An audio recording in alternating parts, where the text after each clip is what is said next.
Hi, everyone. I'm Connie Meyers, and these are my dear friends, Lori Namazi. Lori, welcome. Thank you. And Tracey, the safety lady Hawkins, one of the best safety people I know. Welcome, Tracey. Hi there. Today, what we want to talk about is being safe, reducing the risk when you're out talking with clients and customers. And I want to talk about how important it is to be prepared. So there's some very interesting statistics that happened. I just got the numbers just this last week on 2021. So the average between 2016 and 2020 or 2020, the average per year was $126 billion just for weather related disasters. And in 2021, it was $145 billion, just weather related, not counting man-made pandemics, not counting earthquakes, not counting anything. That's what it's costing us as taxpayers. And the thing that I really want to point out, people say, well, like I live in Las Vegas. People say, well, there's not really any big disasters that happen in Las Vegas. It doesn't matter. Those are taxpayer dollars. We're all being affected by it. And not just in the dollar amount, but we're also being affected by supply chain and by all these things that are happening. And the prices are, the inflation is going up, a lot to do with what it's costing us for disasters, both man-made as well as natural. And the thing that I really want to point out is what you can do to not just be prepared, but also what you can do to help your community be prepared. Once you are prepared and you go into what I call resilient mindset, and that is the ability to build back better, to know exactly what you're going to do, being a first responder. People think of first responders as the firemen and the FEMA people and the police and all that. No, the first responder is you and your neighbors or your business team. Whoever you're with when something happens is you're the first responder. So you need to know what to do and how to do it. That's what my little book is all about. When the unthinkable happens, be prepared, be ready, which is why we're doing this big launch party, because I want all of you to be able to know how you need to be prepared. Another very interesting statistic, and then I'm going to give you some tips, is that I've been reading up and I wrote a chapter on sustainability. There are scientists that are saying that if we do not get climate control or climate change under control by 2030, it could possibly become irreversible. And if we don't get our climate change and the greenhouse gases going down, it's going to be serious trouble for our children and our grandchildren. That's only 8 years that we have to worry about this. So in addition to being prepared for the disasters that are happening more and more and more, just look at what's happened already this year. In 2022, we've already had major storms all over the country. We've had tornadoes in Florida in January. That's unheard of. So we have to really look at what we can do to reduce our carbon footprint. And there's a whole chapter in the book about that. So, okay, what do you need to do to be prepared? The first thing you need to do is know what kind of risk factors you have. So take a look around you. What are man-made? Are there refineries? Are there chemical plants close to you? Is there a power plant, a nuclear power plant close to you? Are you 99% of the country has floods? So you have to be aware of what you're going to do if there's a flood. The potential for fire is very strong. Last year was 7.1 million acres were burnt in comparison to 4 million the year before. So take a look at your risks and take a look at all the types of risks you have, and not just disaster type risks. What other kinds of risks are maybe as a real estate agent or whatever your business is, what are the kind of risk factors that you might have with your business? That's number one. Number two is you need to have emergency kits that are applicable for what those risk factors are. So if you have, let's say you have a refinery that's close by. I've been around a refinery that's exploded twice. And believe you me, it's just like a big bomb going off. Windows break, things rattle. So you need, if that's something that's close to you, you need to know what you need to do. So you need to know what kind of chemicals it are, or whatever the risk factors are for that particular thing. Know those risk factors, and then keep your emergency kit applicable to general preparedness, like obviously water and food and blankets and that sort of thing. And the number one thing is to have cash. And the cash depends on how much cash you need to have, depends upon what the costs are. If you have to go to a hotel for, say, a week, What is it going to cost you in your area? That would be my rule of thumb, is how much cash I need to have. So taking a look at your emergency kit, you need one major emergency kit that you put everything in. You have to have a go kit, which is something you just grab and go and take with you if you have to leave in a moment's notice. You need to have one for your car. And that depends on if you're living in California versus New Jersey, that kit's going to look a little differently. And then you need to have one if you work outside of your home, and people do not think about this. You need to have one for your office or wherever it is you're working. And then in addition to that, if you have children, elderly or disabled people that live with you, you need to have kits for them. So having the kits and then having a plan. There's a communication plan, an emergency plan, where are you all going to meet up? All of those things are covered in the book. But the main and most important thing is have your plans, have your kits, and then take a look at your community and how you can give back and help your community. What does that do? That makes you shine. That makes you the hero in your community. When you're out there educating your community, who are they going to call when they want your services? They're going to call you because you care about them and you care about your community. So I really take a look at the book, reach out to me, anything I can do to help you, please let me know. And I'm hoping that you'll enjoy the book and take advantage. There's 3 bonuses. There is a discount on my certification training. There is an emergency communications form. And there's also the form you need for make a plan and do the plan. So Lori, what would you suggest to people, what they need to do when they're out and say they're in the real estate business and they need to take a look at the risk factors to reduce the risks for a real estate agent or a team? What would you suggest? Well, there's so many different things, and a lot of what you discussed, just right now really truly applies to the individual. And I think when we are out and about doing our real estate business, we're just so focused on the task at hand and making sure that we can provide service to our clients immediately. But we sometimes forget that situational awareness. And so whether it's a safety issue or a natural disaster, we have to just in general be sure that we're always prepared. And as you mentioned, you need a safety kit for your home and your office and your car. Well, as real estate professionals, and that can be an affiliate as well, a real estate affiliate, lender, escrow person, home warranty person, all of us spend so much time in our car and on the road and in other people's homes. We have to make sure that we are constantly vigilant in having what we need. And if you're out doing open houses, sure, you're in someone else's home, so you're not going to, rummage through their supplies and make sure you have what you need, but you can have it in your own car. You can have things in your car.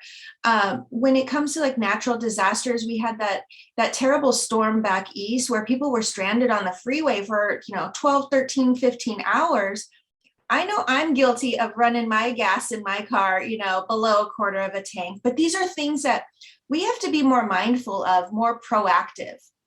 And so, some of the tips that I would have would be make sure that you are aware of what you need when you're working at home and when you're working from your car and when you're working from your office and when you're working in someone else's home.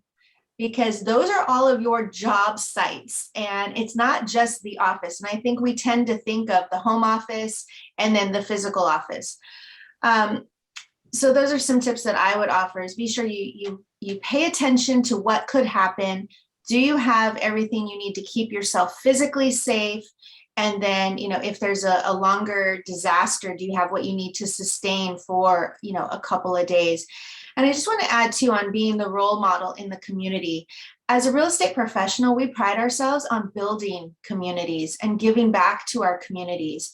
We can absolutely be those role models for the communities by hosting different seminars and getting people to come together to learn how to protect their families and how to protect their homes. And maybe you have a disaster kit, preparation party, give them a list and tell them bring your supplies and let's build it together. Or let's share the supplies so we can all build it together.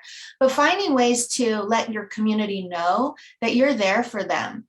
We'll host community garage sales. What if we host community safety days or community, I can't think of the word. evacuation plans. There's so many different creative ways that we can show our community that we care. And if nothing else, it allows us to do it for ourselves too. Because I mean, I've told Connie this many times, making my emergency kit's been on the to-do list for a decade. And finally I said, it's not happening. Let me just go buy one ready-made. And now it's ready. And now I'm telling others, look, it's this simple, just go buy it. But wouldn't it be cool to just do like a community, build the kits day, something like that. So there's a lot of things that we can do as individual agents to demonstrate to our communities that we're more than just salespeople. I think that's absolutely a brilliant idea, having a community preparedness day and making it a party, right? Yeah, I think with my nonprofit, I'm trying to attract people and help by doing kits for kids. And my goal is if I have kids coming home from school with kits and they're showing their parents, that just maybe the parent will say, you know what, that's not a bad idea. Right. And the guilt that your kids will put on you for them having one and you not being prepared, that's priceless. That's the best way of all, right?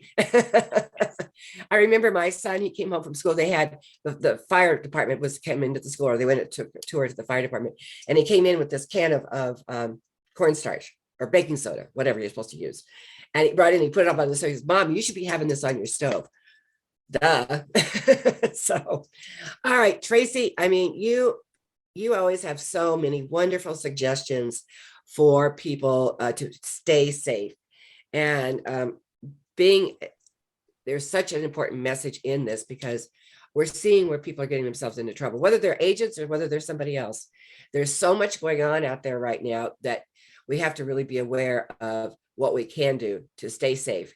Just like Lori was alluding to, you really need to think about it. So what would you suggest? First, I love the thought of being a hero in the community, having a safety plan. So what I tell agents is, first and foremost, educate yourself. Know the numbers. The U.S. Department of Labor considers real estate sales and leasing a high-risk hazardous occupation. The very nature of the job means that you are sitting in an empty house waiting for strangers to walk in, or you are meeting complete strangers in empty houses. That's number one. You need to educate yourself, and that means get training. So many new agents are flying blind. They're simply going out trying to figure out how to sell, how to market, and the legalities involved. Safety should be at the top of your list. Get expert safety-led training, know what to do, what not to do. What I will do today is to give you a real short highlights that you need in order to do your jobs in a safe manner. One of the first things I say is, don't judge a book by its cover. So often we think we can be a good judge of character. We can look someone over and size them up and determine whether or not they mean us harm. Absolutely not. And I use real life examples to drive that point home. If any of you all are familiar with Sam Walton, the founder of Walmart, you will see pictures of him in a beat up pickup truck in overalls and his baseball cap. And if you look at him, you think, poor guy. However, of course, we know he was one of the richest men in the world. So if you judge that book by its cover, if you are a luxury home retailer and you see him and you're thinking, I'm not going to deal with him because he can't afford what I have, your judgment will cost you business. On the opposite side, if you think you can determine whether or not someone means you harm, I talk to agents about Ted Bundy. Whenever you hear people describe notorious serial killer Ted Bundy, they always say he's clean-cut, good-looking, charismatic guy. He was a charming guy. And if you judge that book by its cover, it would cost you your life. So you're saying, if we can't judge whether or not someone means us harm by looking at them, what are we supposed to use?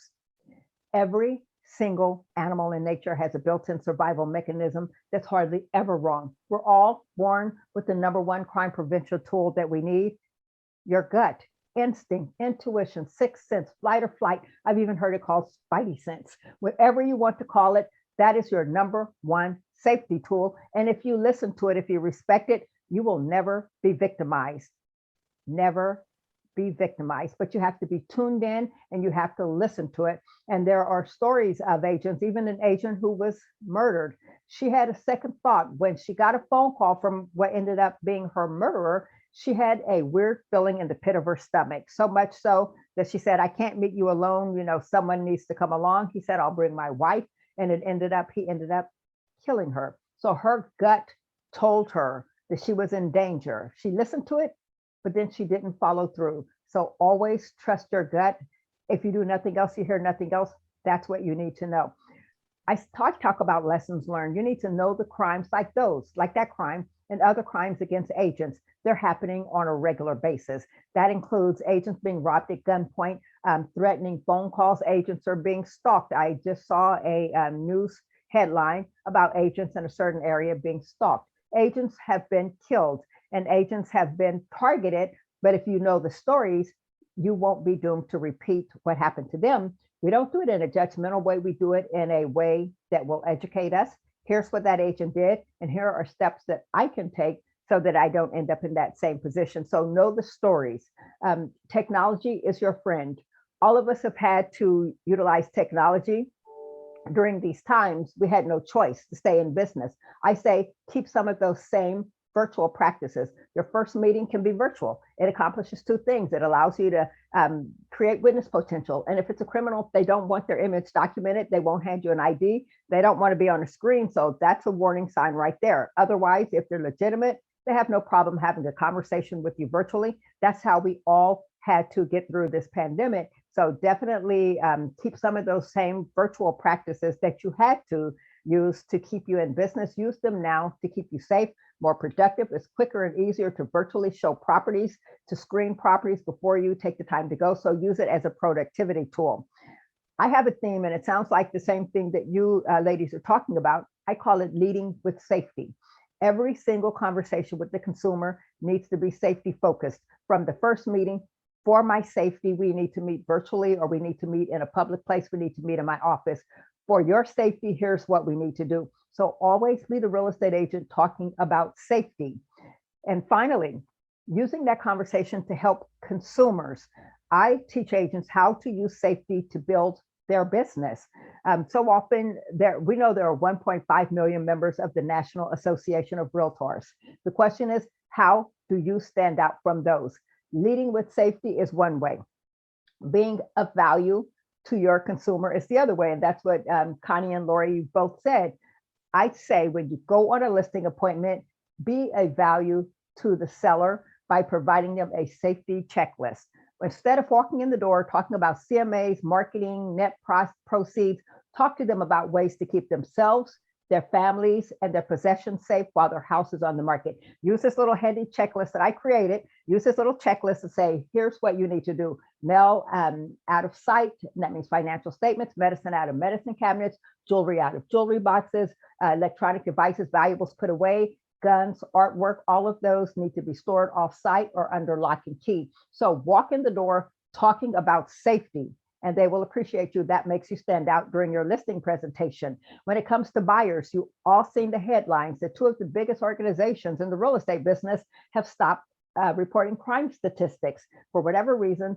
And whether you agree or disagree, they won't report those. And a lot of real estate agents were saying, hey, how can we help our buyers learn how to pick a house at a crime-free neighborhood or a low-crime neighborhood if you won't provide that information?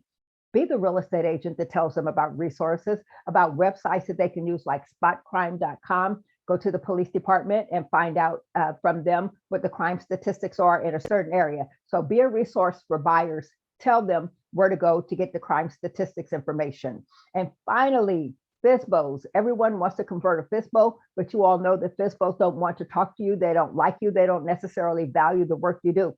Be the resource to provide FSBOs with safety tips. That I've created a little PDF where you give it to a FSBO with your business card attached. And it's telling them things that you know as a safety trained agent, things that we've talked about, how to screen, not to show alone, get valuables out of sight, the resources available.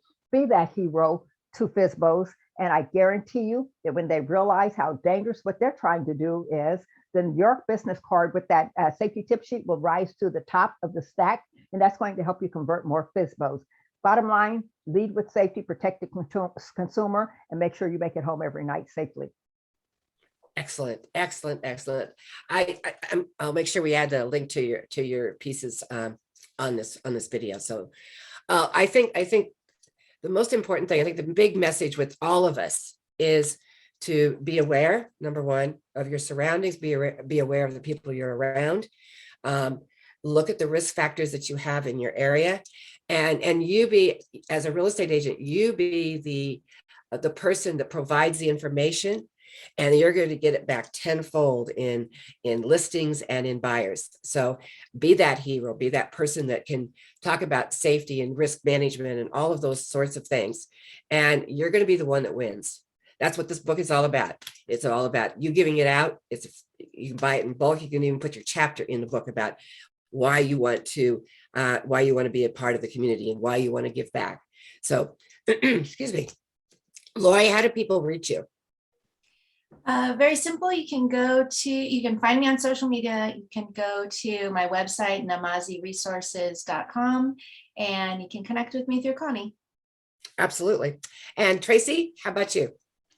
If you look for me on social media, there's my business name, or you can look for Tracey the Safety Lady on all social media.